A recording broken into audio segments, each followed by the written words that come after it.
আপনারা আহমদ দিদাদের নাম শুনেছেন? জাকির নায়েকের গুরু আহমদ দিদার একটা বই লিখেছেন, the ultimate miracle of the holy কোরআন।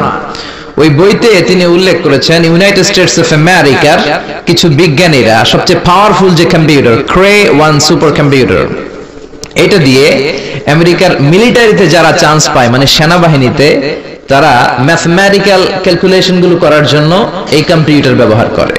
তো আমেরিকার বিজ্ঞানীরা আহমদ দিদার তার ultimate miracle of the Holi কোরআনে বলছেন যে কম্পিউটারের সব ইনফরমেশন গুলোকে কনসাইজ করে ওই ক্রে 1 সুপার কম্পিউটারের মাইক্রো চিপসের ভেতর ঢুকিয়ে কমান্ড করেছে, is it possible to create a book like Quran? ও কম্পিউটার, তুমি অ্যানালাইসিস করে বলো এই কোরআনের মতো আরেকটা বই কি পৃথিবীর মানুষের বানানো সম্ভব?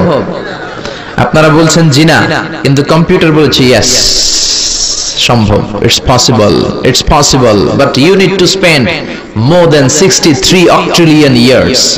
সম্ভব, কিন্তু পৃথিবীর সব মানুষদেরকে 63 অক্ট্রিলিয়ন বছর বেঁচে থাকা লাগবে আর চেষ্টা করা লাগবে।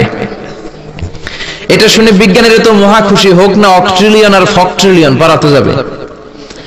কিন্তু নিউমেরিক্যাল সায়েন্স বলে যে octillion is very dangerous to reach there. Octillion হচ্ছে এমন একটা সংখ্যা যেটা পর্যন্ত পৌঁছা মানুষের পক্ষে অসম্ভব। সংখ্যাতাত্ত্বিক নিয়ম আমাদেরকে শেখায় যে সংখ্যা শুরু হয় একক দিয়ে, তারপরে দশক, তারপরে শতক, তারপরে সহস্র, তারপর উজুদ, তারপরে লক্ষ, তারপরে নিযুত, তারপর কোটি, তারপর মিলিয়ন, বিলিয়ন, ফিলিয়ন, জিলিয়ন, তারপরে হচ্ছে অক্ট্রিলিয়ন। সুবহানাল্লাহ কইতে পারলেন না?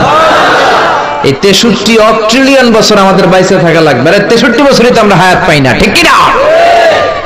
63 অক্ট্রিলিয়ন বছর যদি পৃথিবীর সবগুলো মানুষ হায়াত পায় আর যদি চেষ্টা করে, তাহলে পারহ্যাপস, মেবি, সম্ভবত কোরআনের মতো আরেকটা বই বানালেও বানানো যেতে পারে। সর্বশেষ কম্পিউটারের স্ক্রিনে অ্যানালাইসিস শেষে, বিশ্লেষণ শেষে যে কথাটা এসেছে সেটা হচ্ছে it's quite impossible to create a book like Quran.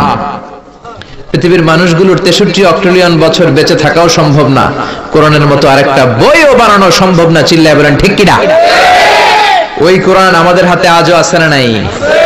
The greatest resource of power, the book of books, পৃথিবীর সবচেয়ে সেরা বই। এই বইয়ের কপিগুলো যদি কেউ আগুন দিয়েও জ্বালায় দেয়, আমাদের হাফেজ ভাইদের কলিজার ভেতরে কোরআন আছে না নাই? যদি আগুন লেগে ধ্বংস হয়ে যায়,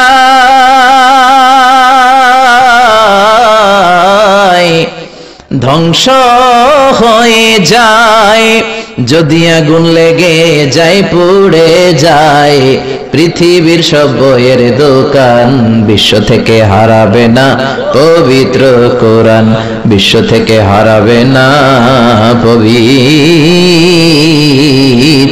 কোরআন। পড়েন আল্লাহু আকবার। এজন্য পৃথিবীর যত কোরআন আছে আগুন দিয়ে জ্বালায় দিলে পৃথিবী থেকে কোরআন দূর করা সম্ভব নয়, কারণ হাফেজ ভাইদের কলিজায় কোরআনকে সংরক্ষণ করেছে কে? কেউ যেটা পারে না, পারে কে?